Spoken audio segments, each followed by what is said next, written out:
There you guys are. What's going on, everyone? It is the Crooked Commish here. Thank you for joining the Clubhouse. Welcome back to the Clubhouse. It is your boy, the Crooked Commish here, back at it again with another week of fantasy football. If you're anything like me, you have some players currently going right now in fantasy, and the Chiefs and the who is it again? The Chiefs and the Saints. That's who it is. Chiefs and the Saints. Yes. So if you do have some players going tonight and you need some points, drop them in the comments. Let us know how many points you need to come away with the victory this evening. If not, and you already won, cool. Let us know that as well. So what is on the agenda for today? Well, we're going to go over some of the things we went over in the past, or what we're going to have to go over every week is the key injuries that happened this week. We'll talk about those, let you know who got hurt, who's the possible replacements. And then after that, we will talk about the bye weeks as well and let you know what teams are coming up on the bye. So to make sure that you don't start them, since I know in a few of my leagues, we had some guys starting some players that were on a bye, just not paying attention. So, but anyways, now that that's out of the way, let's go ahead and get into it.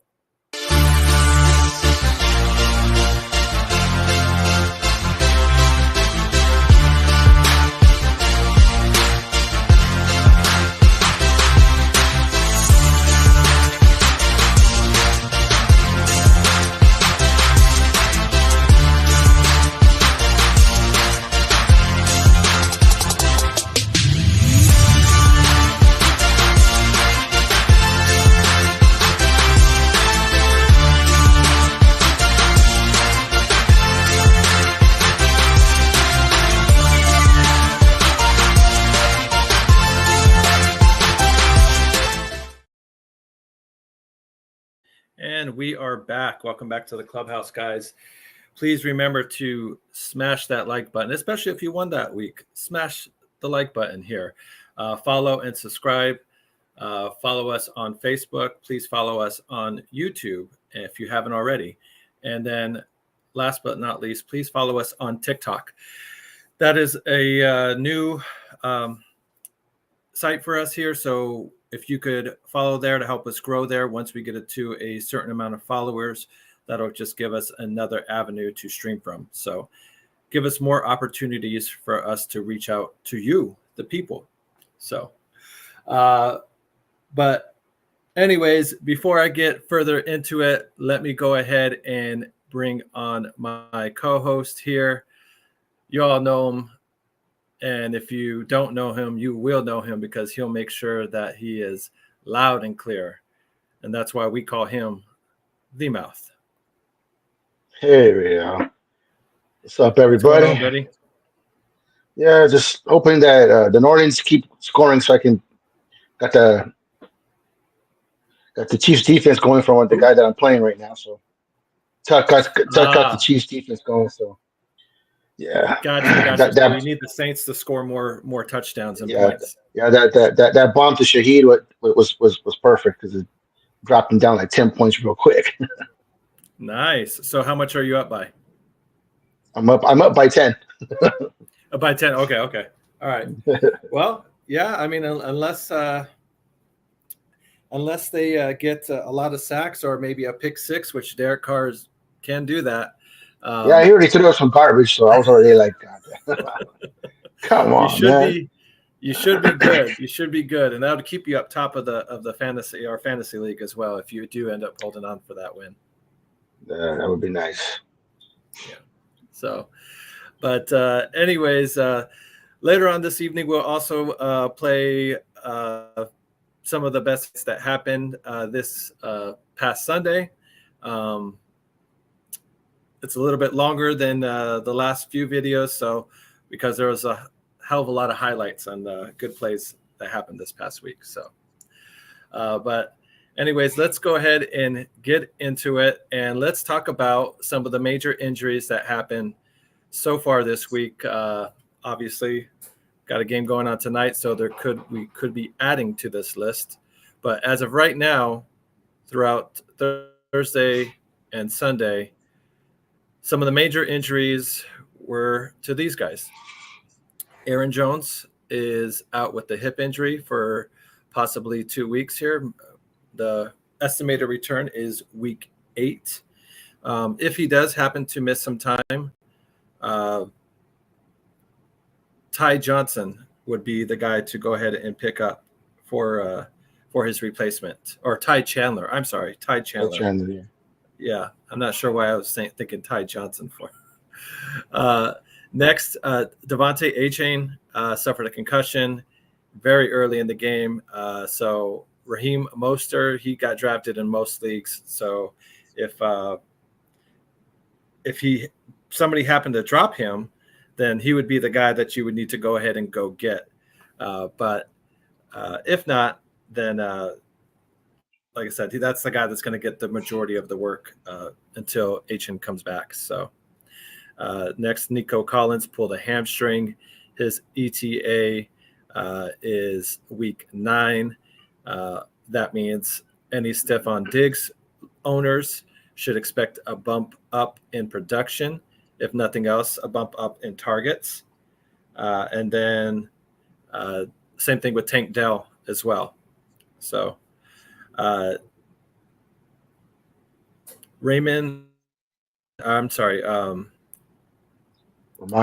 Stevenson. What's his first name again? How do you say?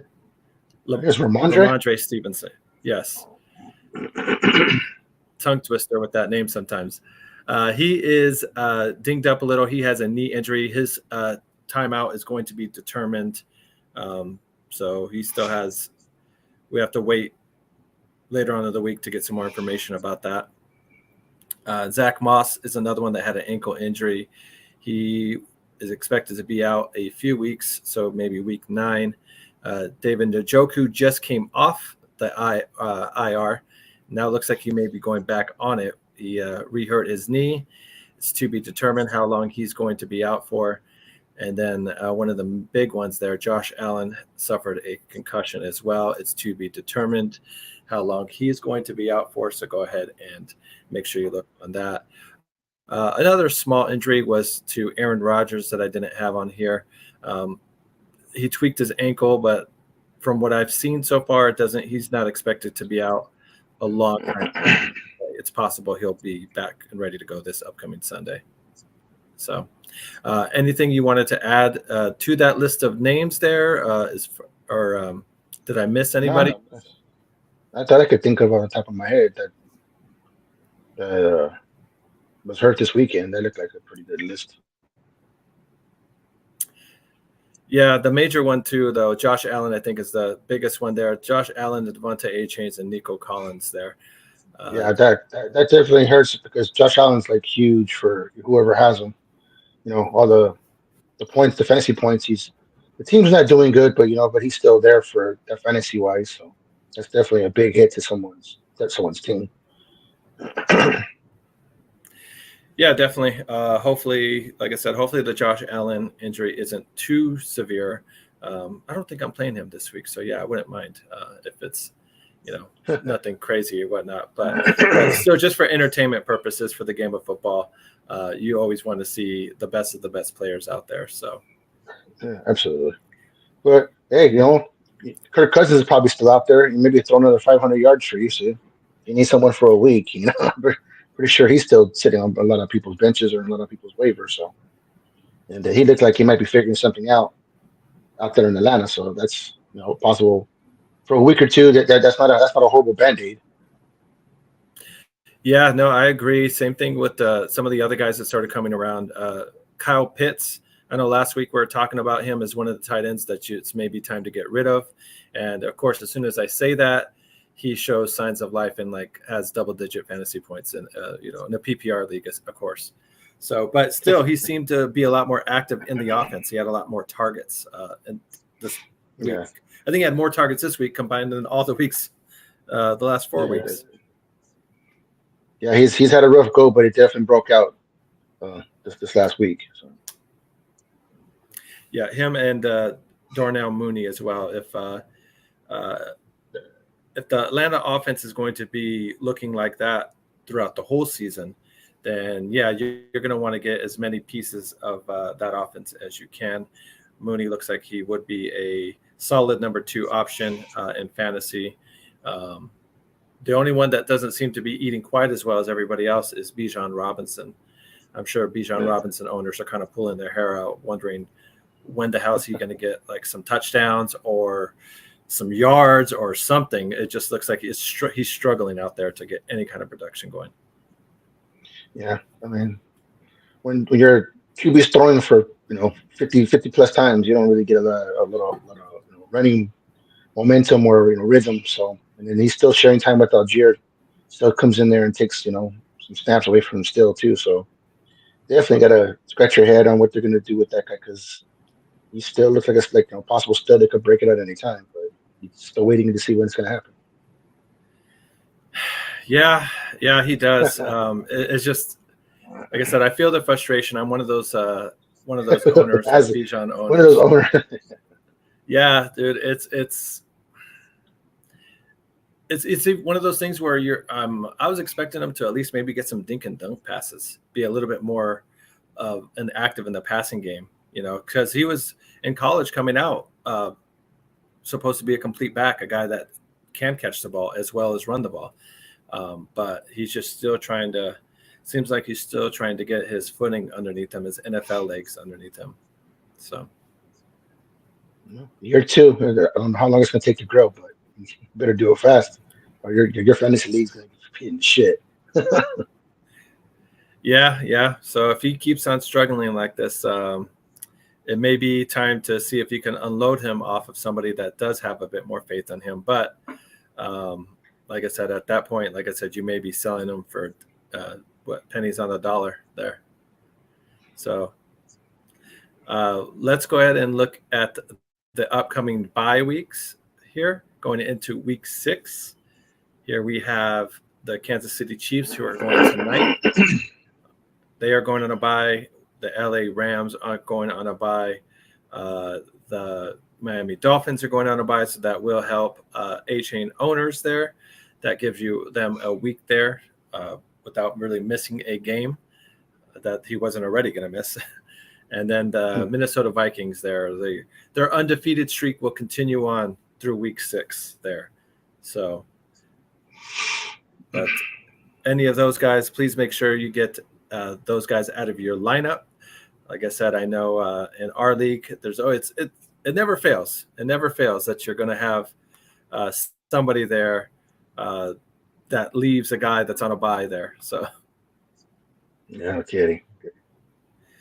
All right, we got a question or a comment from Sebastian. My team is currently Josh Allen, Mixon, B-Rob, Dobbins, Chubbs, Braylon Allen, Tyreek Hill, Marvin Harrison Jr., Devontae Adams, Calvin Ridley, and Keenan Allen. Would you trade Dobbins and Adams for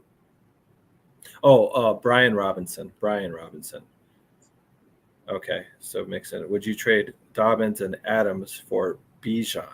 Is this full PPR double flex? Wow. What are your thoughts on that, Mouth? I mean, so you would give up Dobbins, and Dobbins has been one of the top. Yeah, that's what I was thinking. He's been pretty productive beginning of the year. That's kind of, most of the way he's actually been more productive than Bijan. So that's almost a wash. So I mean, and then to give up Adams, who wherever he goes, as soon as he gets away from the Raiders, he's definitely gonna come back, show some life. I mean, I think he's just doing the soft tissue thing so he doesn't actually get hurt before he gets traded. So I mean, whether they talk about him going to the Saints or to the Jets, I think that guy's gonna automatically become a top 10 wide receiver right away again. So I think that's a lot to give away for Bijan, like we were just talking about, who really hasn't found his footing yet and really hasn't become a actual focal point of the Falcons. At least someone that you can pencil in for like 20 rushes for like 105 or 110 and like a touchdown. Then I would feel more comfortable doing that. But he has too many games where he's just not part of the offense sometimes. So for me, I mean, if it was a Dobbins to Bijan trade, I might pull the trigger on that just because you never know.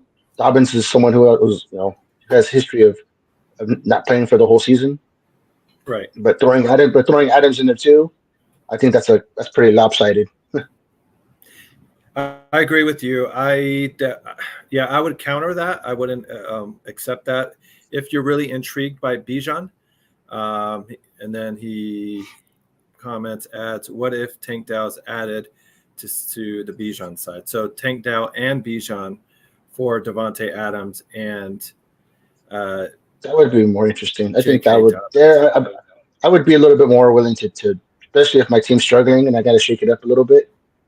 Then I probably would be a little bit more inclined because for me, then like at least it's 2 for 2. Yeah.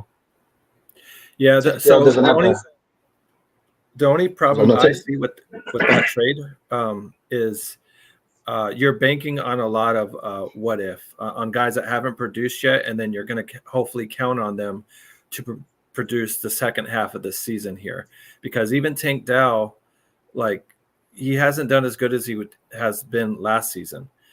Nico Collins is getting a lot of that work, and then the rest of it's kind of going to Diggs right now. To Diggs.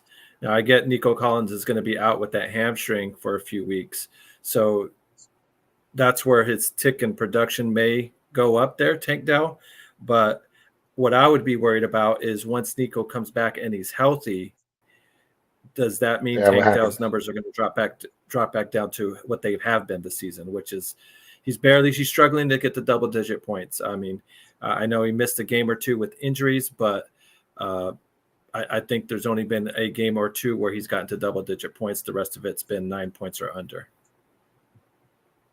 Yeah, I mean that's definitely if you're going to do that, like you said, you got to hope that he just it breaks out, because Devontae, I think once he gets traded, is gonna blow back up. So and I guess Sebastian, that's the other thing. I think you have to kind of look at your own team as well. Kind of ask yourself, like, as far as just like, are you completely done with Adams? Is it one of those things where you're just like, I'm sick of the guy, I just need to get him off my team? If that's the case, then and then you also thinking whatever team he does go to, he's really not going to mesh well. So, I mean, if you're of that mindset and that's what you're feeling, then I could see maybe I would try to see if I could shoot and get somebody maybe a bit better than Dell, maybe the guy that's been a little bit more consistent. But if not, I mean, I guess that's not a terrible trade. I like that better than the Bijan, just the one player for the two players you'd be giving them. So thank you for your comment, though. Please smash that like button if you can, and follow us if that works out for you. Like, for sure, come back, follow us regardless. But if that does work out for you and whatnot, or you let us know what you're doing, let us know. Let us know. I'd be interested to see what happens with that trade if it does go down. Yeah, especially if it does go down, let us know. So let's see. What do we call? What were we looking at here? The buys. Okay, yeah, we were just talking about the buys here. Let's see. And then as far as one of the major, like, surprising disappointments, or I'm not sure, maybe you're not too surprised with it. What are you thinking about Aaron Rodgers? Is he really as old as he's looking there? Or is he somebody that's just still rusty because of a whole year off of football? There's a lot of firepower on that Jets offense, but it just doesn't seem like it's clicking all together there. I think a lot of it had to do with the coaching right now. The coaching is just, I think part of it is, I think part of the situation is, maybe he's 40 and he's taking a little time to come back, but this time I've seen him bootleg or run out and take 8, 9, 10 yards and get a first down. So physically he doesn't look like there's any problem, but mentally I think there's a struggle of what he wants to do and what Robert Saleh and Nathaniel Hackett are trying to do. I mean, you got Brendan Edwards and Breece Hall in the backfield, and they almost get like no touches whatsoever, which is, I don't understand. You got two stud running backs that anybody on almost any team would love to have. And you're throwing Aaron Rodgers almost 50, 60 times a game, and like in the rain. So I think there's just a dynamic there that's not working. And until they figure something out in house, I don't think physically there's anything wrong with them. But I think mentally he's starting. I think he's starting to press and stress. He was supposed to go to New York and become like Tom Brady when he went to Tampa Bay, Right. and it hasn't worked. And he started to look like everybody who hits a certain age and they just fall off. And He's even starting to this look last like game, every he's other Jets making quarterback. yeah, that's the problem. Yeah, he put that uniform on, and all of a sudden he's throwing 3 interceptions and doing things that he's never done in his career. No. You know what I mean? So it's definitely not looking good. You know what I mean? And I don't think it has anything to do with health because I think Kirk Cousins was in the kind of the same situation where it took him. I think it took him a little longer to actually get his feet under him, and he started to find his footing a little bit more.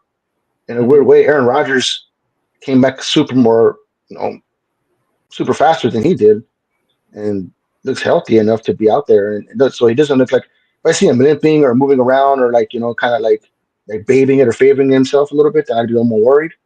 So physically, I don't think anything's wrong, but I think mentally, I think that whole team's in a whole lot of trouble. Yeah. Hopefully, I mean, you see the pieces there to where he's connecting with his familiar faces like Alan Lazard. He's not getting a lot of targets, a lot of works, but it seems like he's looking for him in the end zone and stuff.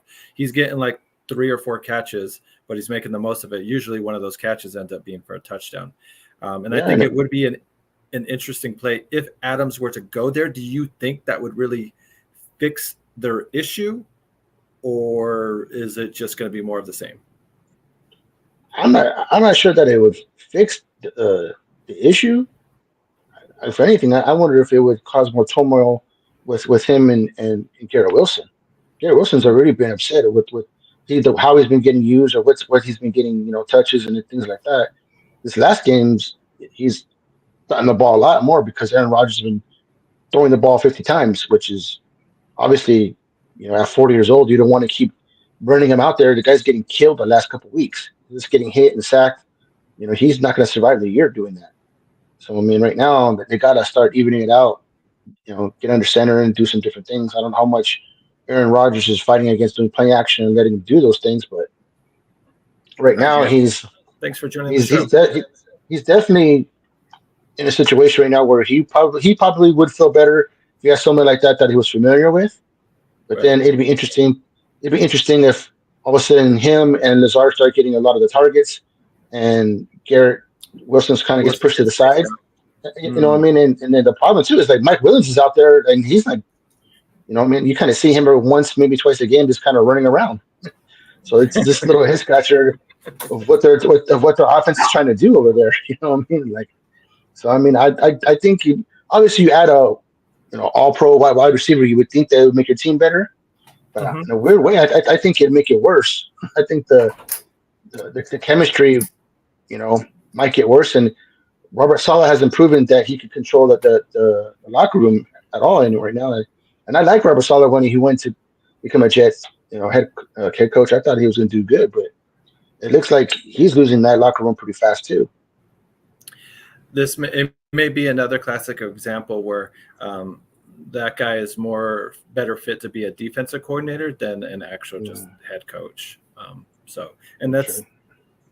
That's a very common thing that happens with coaches. I mean, you always got to, if you're a coordinator, always got to take that job and take that shot of being a head coach just because of the opportunities and the doors that opens up, even beyond that.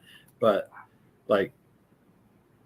to be able to manage all those egos in a locker room and get a team to gel together and stuff, it's a very fine job.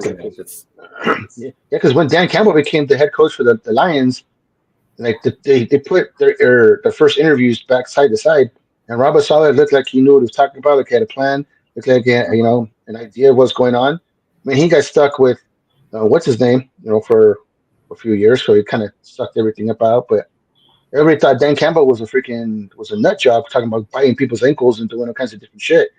And it's turned around that he's become He's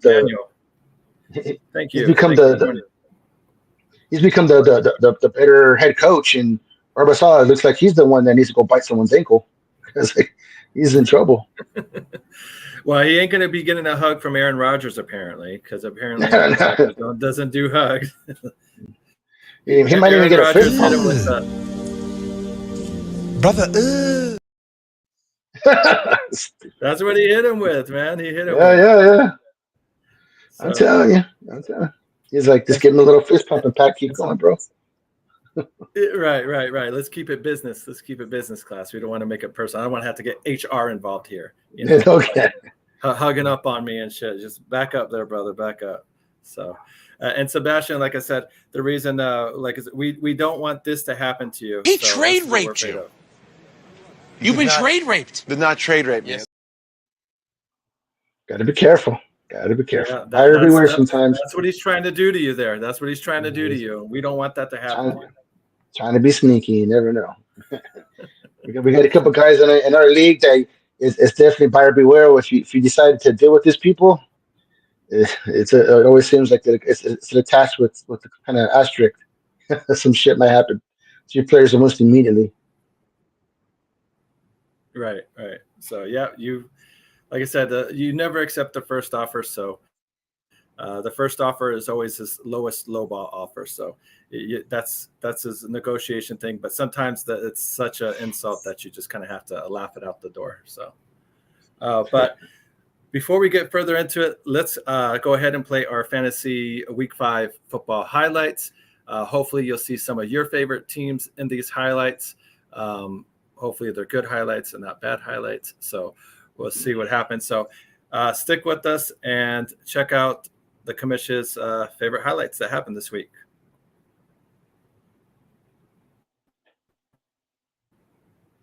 Van Ginkel down the sideline. Touchdown. Held up well there for Brissett to scan the field. Stevenson stays in, turns the corner, and Stevenson working his way downfield, all the way into the... Worried about Chuba Hubbard and its offensive line going right at the teeth of the Chicago Bears defense. There is nobody there to touch him. When no one's touching him... I am coming aware of where the cover is. Deep shot.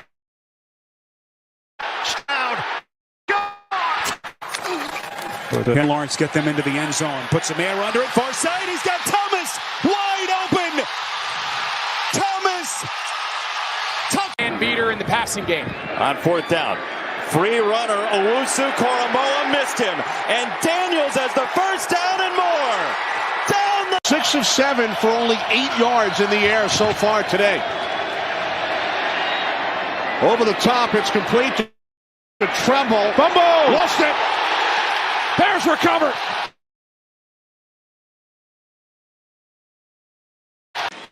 First and 10. Moss the back. Karras the snap. Moss the block. Fourth down. Allen throws it. We talked about moments ago an opportunity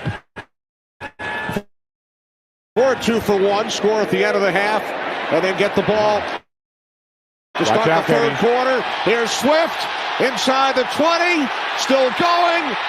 Swift finally tackled. 3-point game, 9 to play. It's Burrow quickly outside Chase looking for blocks from his tight end. He gets 2 of them, and he's off to the races. It's a foot race. Starting for the 92 Chargers. Jacksonville hoping to take that first step. Bigsby on a pitch. Bigsby first down and more. Bigsby breaking free. Tank Bigsby. Flacco started hot before this Jacksonville defense was able to tighten the clamps. Flacco into some tight spaces, and that is caught. The back. Likely in motion. He bobbles it. Scoops it in. Vacuums it home. Here comes Howard. And he throws in the end zone. Caught for a touchdown. Minshew wants to set up the screen. Instead, he'll float it over the middle. Jump on the towers. On the side.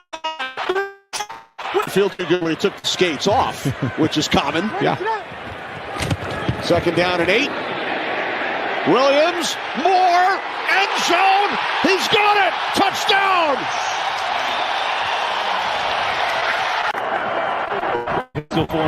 Here is Murray on the assignment. Uh-oh! Kyler Murray!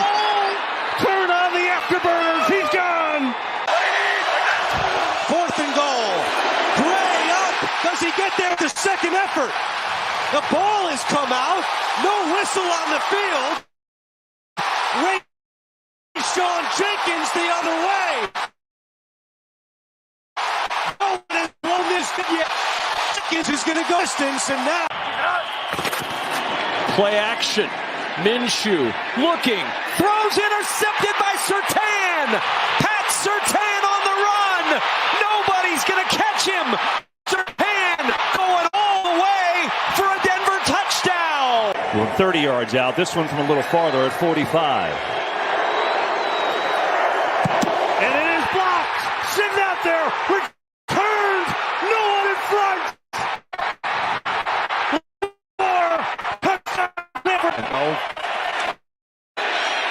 Coming after him, Young. Just heaves it. Somehow it's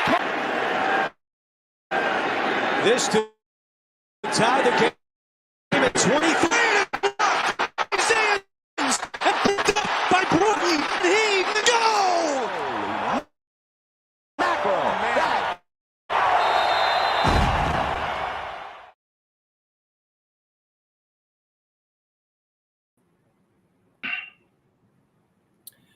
And those are some of the highlights of the week there. Welcome back. Thank you, everyone, for sticking with us there. Hopefully that came in clearly there, and if not, I do apologize. But some of those players you saw were to be some of the players that I definitely would recommend picking up this week. Tank Bigsby seems more and more each week to be taking over that backfield from Travis Etienne. I know Etienne was the higher drafted back, but Tank is definitely running a hell of a lot better than Etienne is. And then also Alec Pierce had a great catch, ended up having a touchdown as well in that game, and seems to be a bit more productive with Joe Flacco as QB than Anthony Richardson was going. So it's that Flacco effect. They had the same thing when he went to Cleveland last year. He started locking that offense, and Mark Cooper and Njoku, especially Njoku, had some monster games at the end of the year last year. So I mean, you might want to, if you needed tight ends, you might want to keep an eye on Ali Cox. He's a big body around the end zone. So I mean, Flacco definitely likes tight ends, but going to guys at 6'5", 2 something. So you definitely want to keep an eye out for him to see if he's trending in the right way. But yeah, Flacco's looking nice over there. yeah, and another one a guy that we recommended or Mouth recommended last week to hit the free agent wire and get a tight end was it Tyler Kraft? It's Tucker Kraft, I believe. Tucker Kraft, the Green Bay tight end. He ended up having a really good game, having a long touchdown catch as well. So I think he had 17 2 touchdowns. Yeah, like 2 touchdowns, like 88 yards. So I mean, he's definitely looking like somebody that you want to keep an eye on as well. He's still available. You definitely want to go try and wait for Tuesday night and go get him. Put in your waiver. Yeah, I believe in most leagues he would still be available. Like I said, especially as long as Musgrave is going to be hurt. He seems like Jordan loves one of the guys that he likes to go to. Christian Watson being injured there as well is also going to leave that door open for the tight end to get some more targets at the very least. So some of the other disappointments. So I was talking about the quarterbacks and how Rodgers been struggling this week. Another quarterback that has surprisingly been on the struggle bus. If you look at his numbers, they're definitely not up to par to what he normally does. But it's near kind of like the bottom mid-tier in the 20s area as far as where he stands in points for the season so far. And that's Patrick Mahomes. So Yeah, he's really been getting off to a super slow start. So would you be thinking about trying to trade for someone like Patrick Mahomes before he starts to look like the old Mahomes, or do you think this is something that's going to happen all season to where he's going to be scoring maybe in the 17s, 20s, 22 points there instead of the 30s? I had him last year on my team, and he had like maybe only a few games we scored in the 30s. Like this is a problem last year, but I mean, like he had too many drops and too many times, that they were actually running more with Pacheco. So it's interesting now that they have Kareem Hunt back and Pacheco being out, like if they will still, try to be a little bit more 50-50.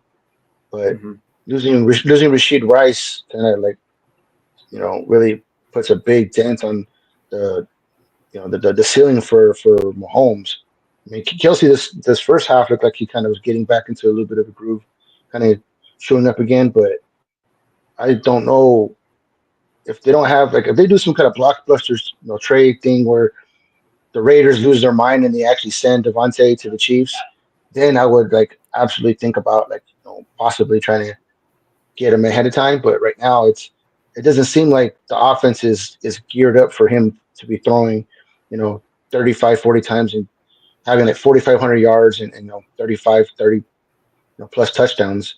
It's just not the offense that they're running right now. So I mean, I don't think there's anything wrong with Mahomes because they're still winning. I mean, they're winning ugly, but for fantasy wise, I don't see him other than possibly busting out with some cheap 3 or 4 touchdown games. But he's definitely someone that he has the pedigree, but I don't think he has the offense around him to have a for sure 30 points every week. Okay.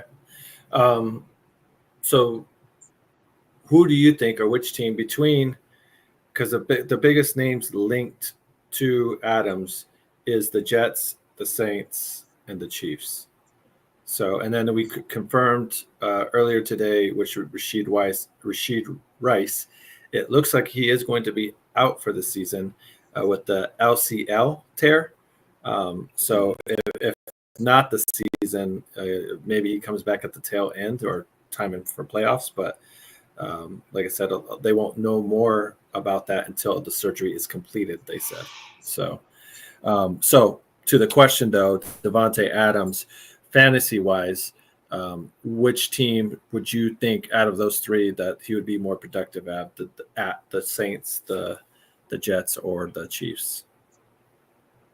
I think honestly, it's funny you say that because they were talking about that earlier about the Saints and how he would fit in and how he would get pretty much all the possession over the middle with Olave and Shaheed coming over the top and Kamara coming out of the backfield and doing things like that. So it'd be interesting to see him, especially getting back with Derek Carr, someone that he's familiar with. So not just Aaron Rodgers, is familiar with, but that's his, in this case, college quarterback and one of his good friends, and why he went to the Raiders in the first place.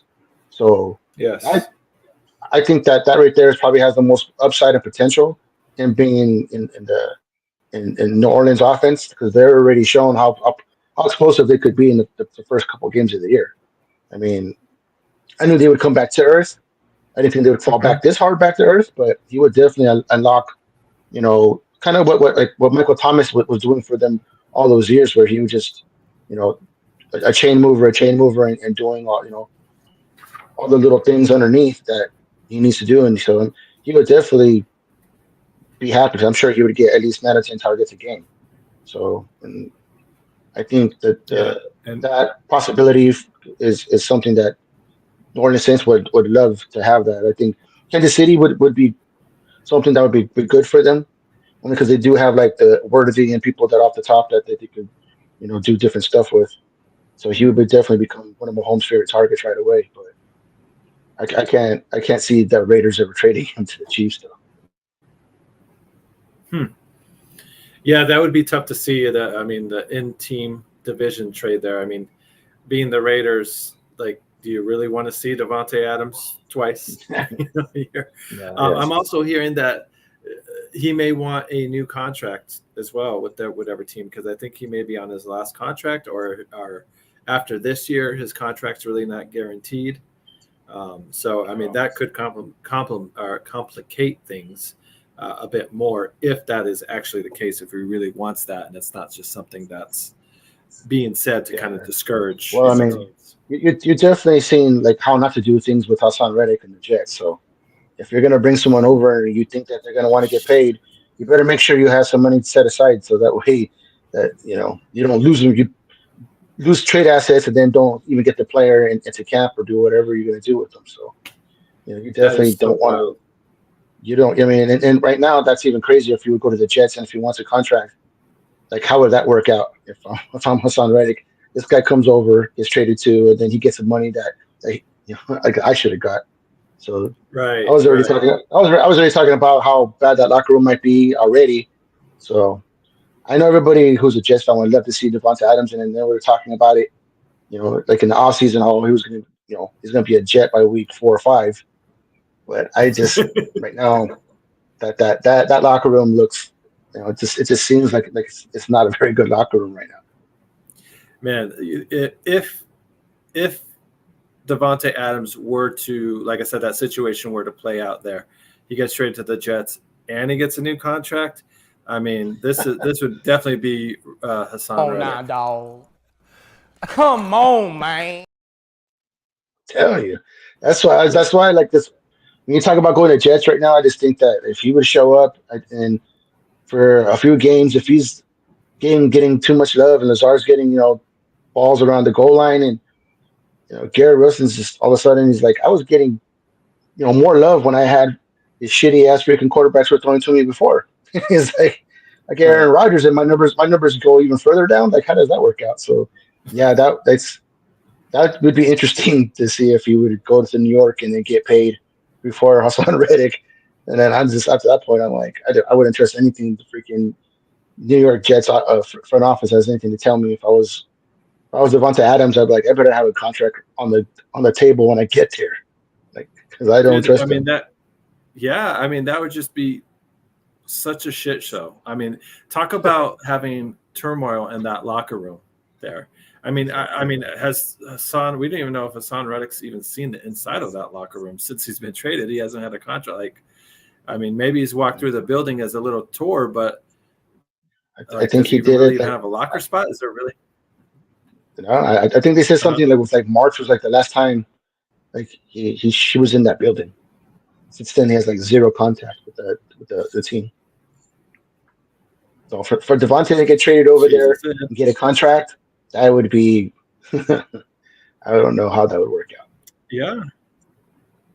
I mean, like I said, it definitely would complicate the shit out of things for sure. It really would. It would. As a Jets fan, I would, like I said, I would be pulling my hair out, because then I'd just be like, what the hell? Like, I don't know if a receiver is really the answer. Maybe if an offensive lineman would have been, probably the better play there. But, I guess it's not my team to worry about or have to worry about right now. So, like I said, I think, like I said, if it was, I like your answer there with the Saints. If he could be someone like you said, like the Michael Thomas. Michael Thomas was a target machine and just had a shit ton of catches.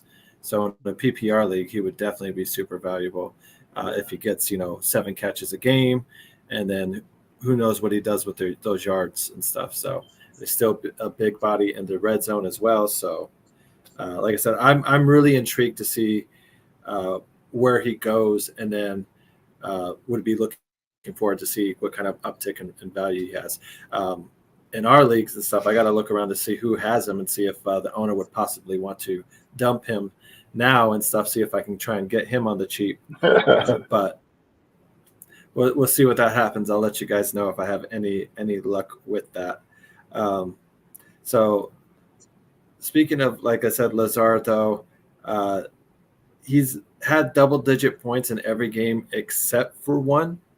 On a bye week, if it was between Lazard or if you're having to start somebody else because you have Devontae Adams, and of course he's not playing because of his hamstring.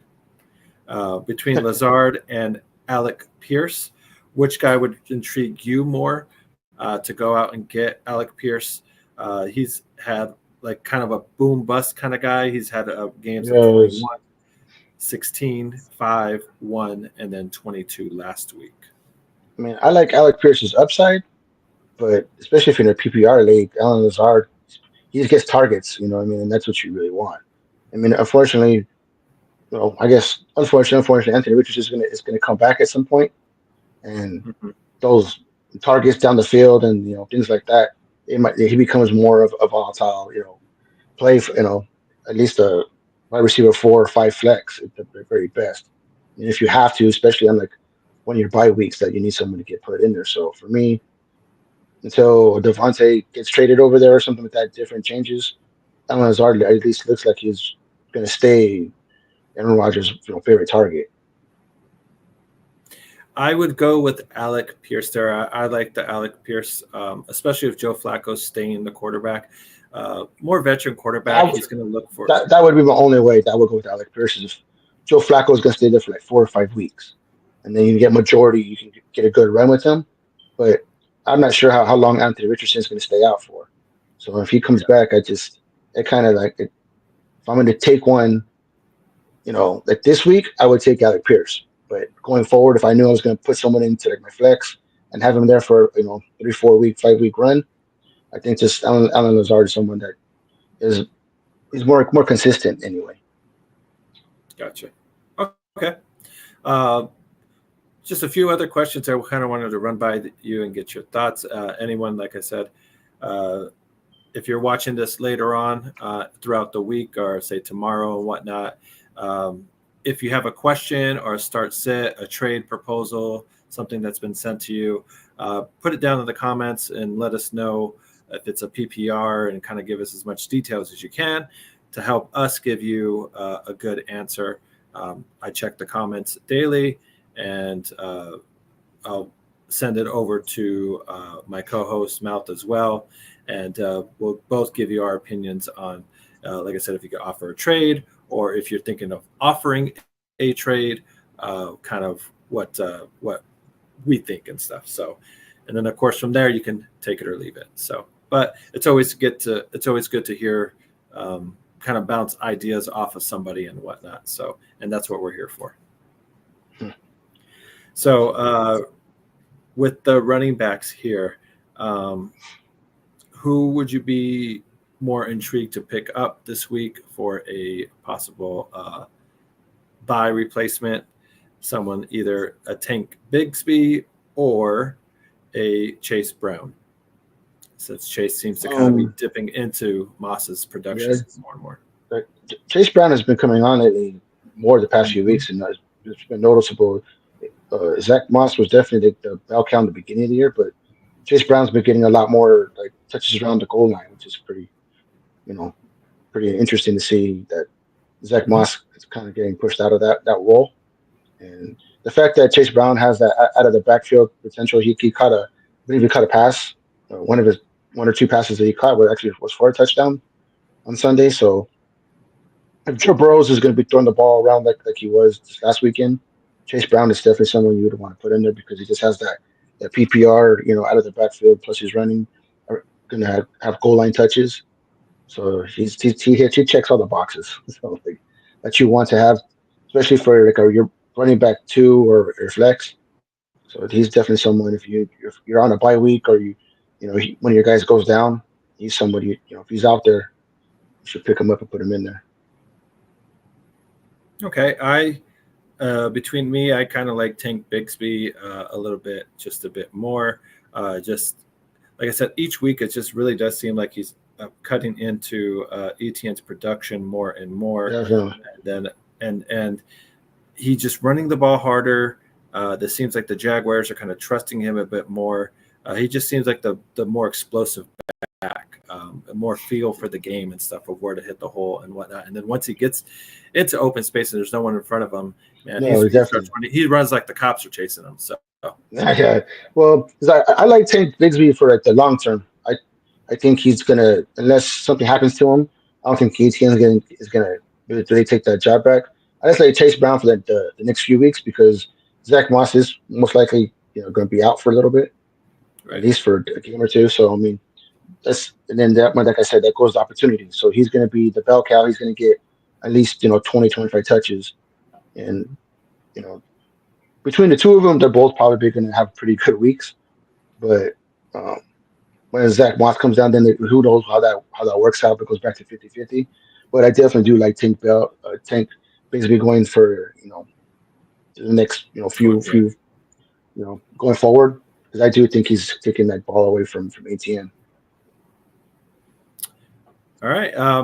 Now, before I ask you get to the quarterbacks and kind of give you my scenario there, let's go ahead and pay some bills real quick. We're kind of getting to the end of the show, so hang tight with us. We got to pay some bills before we go ahead and turn out the lights. So stick with us, folks. Hey guys, it's the guy that everyone likes to hate, the Crooked Commish. And if you're anything like me, that means you have one of these. But if not, that's okay. That just means you need to head over to Fantasy Jocks. At Fantasy Jocks, they have plenty of championship belts to choose from. But if belts aren't your thing, that's cool, because they also have these, championship rings. At Fantasy Jocks, they have trophies in all other sports, basketball, baseball, plus plenty of other goodies to choose from. So head over to Fantasy Jocks to get all your championship gear, and let them know the Crooked Commish sent you.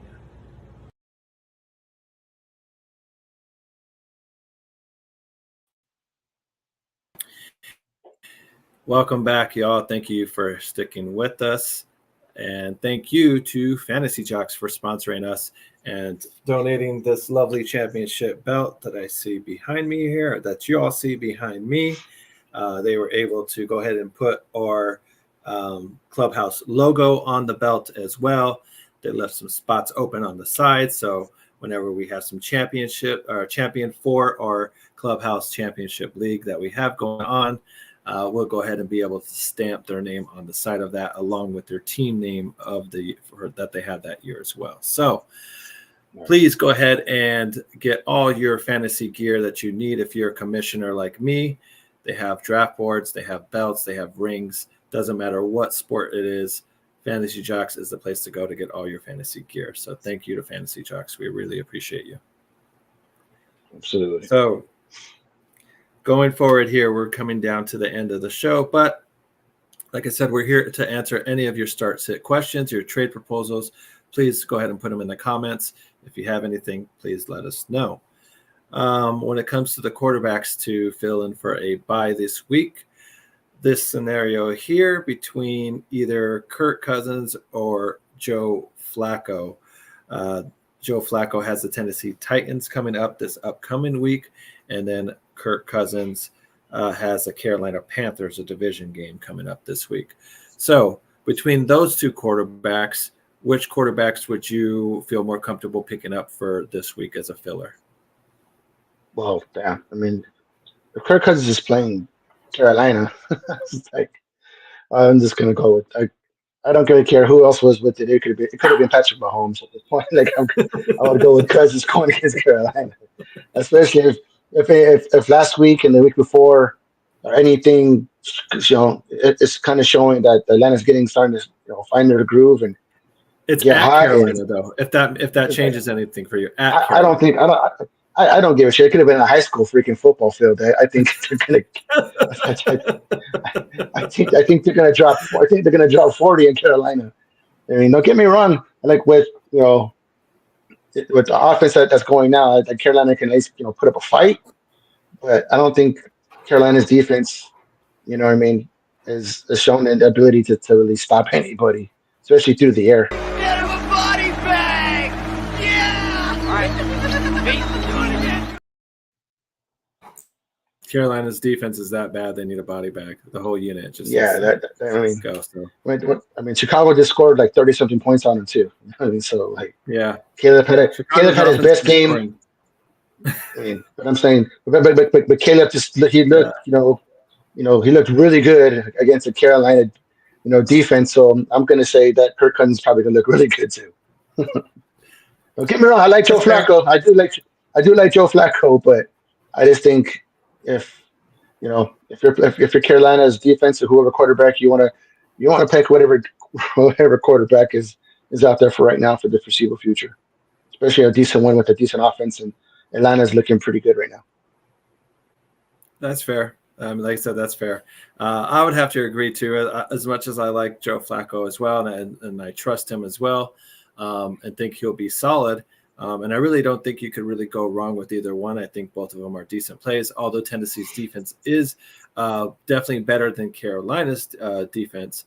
But just Joe Flacco being the veteran QB that he is, he should still be able to find holes in that defense and kind of pick them apart here and there. But just overall, Atlanta has more offensive firepower, I think, between Drake London, who had a great game last Thursday. Mooney had 2 touchdowns. Pitts is starting to get more involved as well. He didn't have any touchdowns, but he had like about 7 or 8 catches for about like 70 yards. And then, like I said, the only one that really didn't do too good was Bijan Robinson. But Kirk Cousins himself, had 5 touchdowns and 400 yards or over 400 yards? It's like 509 or something like that, dude. So yeah, over 400 yards, like I was saying. So, yeah, a little bit over 400. Yeah, a couple. Yeah, slightly over. I took the slight over on that. So, but yeah, like I said, Cousins should have just as good a game as he had last week. Man, if he throws for another 5 touchdowns again, it's like Jesus Christ. You'd definitely be at the top of the leaderboard of the fantasy football QBs for this year so far. Like I said, Baker Mayfield had another good game as well, though he didn't disappoint at all. He was one of the guys that we recommended picking up last week, since he was available in about 35% of the leagues out there in Yahoo. So hopefully you all did that and played him this past week. So he did, pretty good. He had 4 touchdowns himself, I believe. So, well, we'll go ahead and get this show wrapped up here. We want to thank all of you for joining us this evening. Mouth, before I kind of send us off, any last minute advice, any shout outs or anything like that you would like to say or do?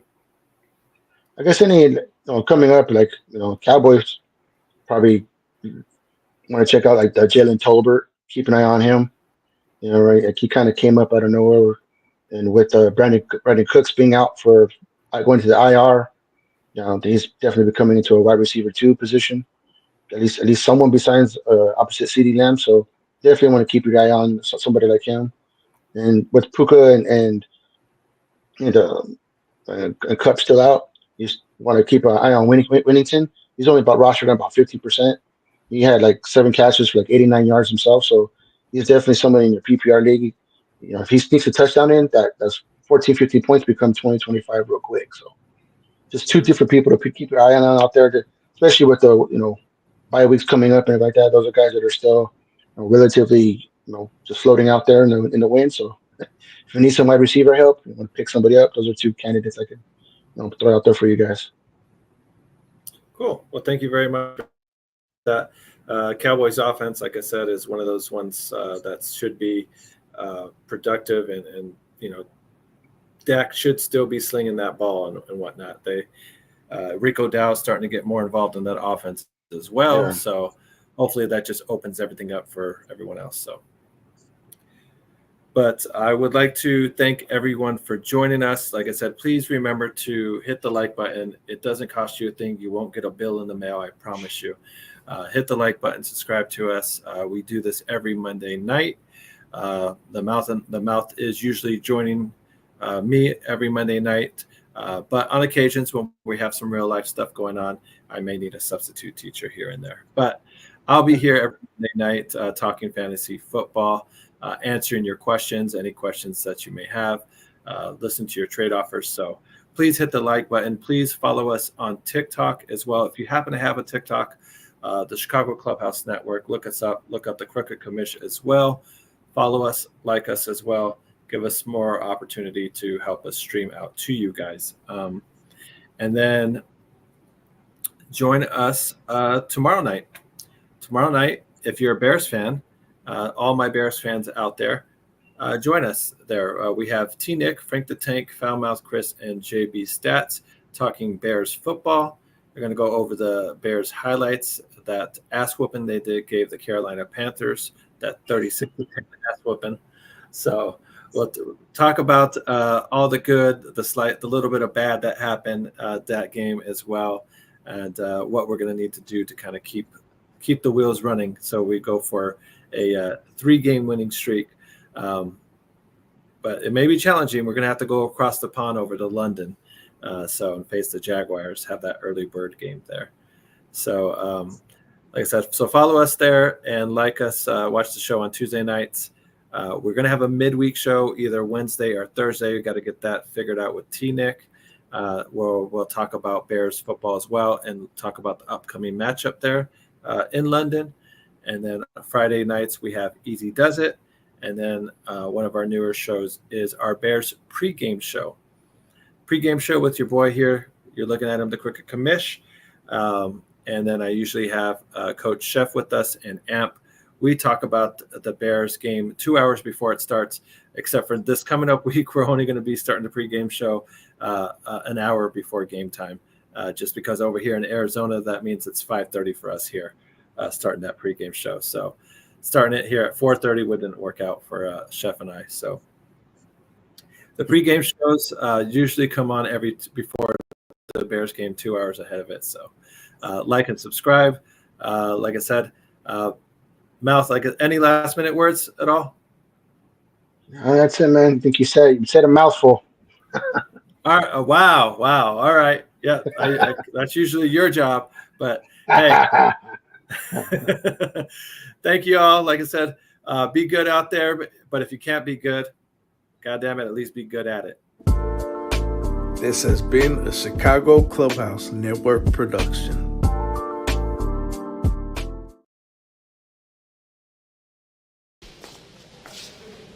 And now it's all